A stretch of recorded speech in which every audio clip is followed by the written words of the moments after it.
ये सब महात्मा उस उत्सव में थे। अद्भुत आनंद, अद्भुत आनंद। इसी बीच में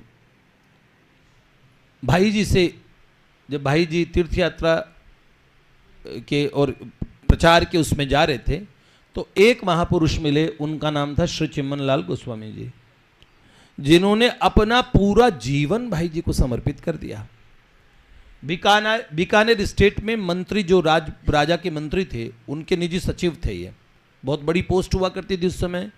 पूरे उस बीकानेर स्टेट में, जहाँ रतनगढ़ उसी रियासत में आता था, तो इनकी बड़ी चलती थी।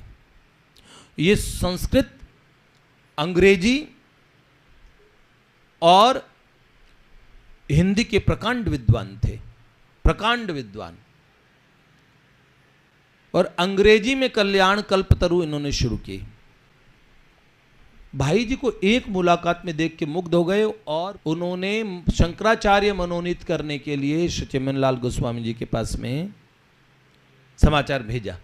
ये बाकायदा पुस्तकों में उस समय में सब में है। 1916 में इन्होंने क्वींस कॉलेज में एडमिशन लिया था और वहीं क्वींस कॉलेज में अंग्रेजी और फिलॉसफी और संस्कृत तीनों का अध्ययन किया। 1922 में इन्होंने एमए किया था फिलॉसफी से, अंग्रेजी से। मदन मोहन मालवीय जी के भी ये पर्सनल प्राइवेट सेक्रेटरी, क्या बोलते उसे, पर्सनल सेक्रेटरी बोलते हैं ना, या असिस्टेंट, पर्सनल असिस्टेंट, पीए बोलते हैं ना, हाँ पीए रहे, निजी सचिव। बहुत बढ़िया। जब भाई जी बीकानेर गए तो भाई जी से बड़े प्रभावित हो गए और उसके बाद गोरखपुर एक बार ये आए छुट्टी लेके, 1.5 महीने भाई जी के पास रहे और भाई जी के विचारों का अद्भुत ऐसा असर हुआ कि इन्होंने एक दिन भाई जी से कहा कि मैं आपके पास ही रहना चाहता हूँ। भाई जी ने कहा ठीक है, आपकी हमें भी जरूरत पड़ेगी कल्याण में। अब कहीं बीकानेर स्टेट में इतनी बड़ी गवर्नमेंट पोस्ट पे बैठे हुए व्यक्ति और अब एकदम साधारण कल्याण में काम करना, लेकिन इन्हें भाई जी का संग इतना प्यारा लगा। कल्याण कल्पतरु मैगजीन शुरू हो गई अंग्रेजी में और 1934 में ये प्रारंभ हुई और बाद में गोस्वामी जी को भाई जी के बाद संपादक यही बने। 3 साल तक कल्याण के संपादक गीता प्रेस में यही रहे और इनके समय में श्री रामांक निकला था, विष्णु अंक निकला था, श्री गणेश अंक निकला था, वो इनके समय में निकला था।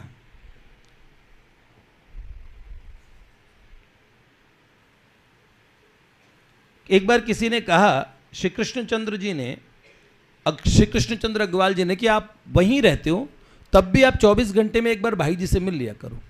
तो वो कहा करते थे, बड़े विनम्र शब्दों में उन्होंने कहा, बड़े विनम्र व्यक्ति थे, बहुत सुंदर गायन था।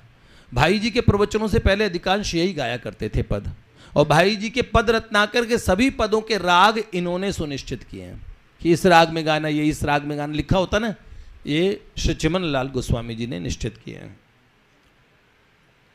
तो क्या भैया आप भाई जी से 24 घंटे में एक बार तो मिल लिया करो। तो उन्होंने कहा अगर मैं एक बार जाऊंगा तो भाई जी मुझे स्नेह के कारण कम से कम आधा पौने घंटे का समय देंगे, और इसकी बजाय उनका इतना कीमती समय लगेगा, इसकी बजाय उन्होंने जो काम मुझे बोल रखे हैं वो आधा पौना घंटा में उन कामों में लगाऊं। तो भाई जी के द्वारा किए गए, मतलब भाई जी के वाक्यों के अनुसार चलना उनका जीवन था। इन्हीं को बाबा ने एक बार कहा था कि बीकानेर के महाराज गंगा सिंह जी का निकुंज प्रवेश हो गया है, 1959 में कहा, जबकि गंगा सिंह जी के देहांत को बहुत साल हो गए थे। तो उनका बाबा वो तो कई साल पहले चले गए, और वो तो एक राजा थे, बड़े राजसी उनका जीवन था, कोई साधक तो थे नहीं। निकुंज में उनका प्रवेश कैसे होगा? सखियों के मध्य में प्रिया प्रियतम के उस दिव्य निकुंज राज्य में कैसे प्रवेश हुआ? तो उन्होंने कहा भाई जी की महाराज गंगा सिंह जी की माता जी भाई जी को भाई मान के राखी भेजा करती थी। इसी ब्याज से महाराज गंगा सिंह जी उनके क्या बने? भांजे।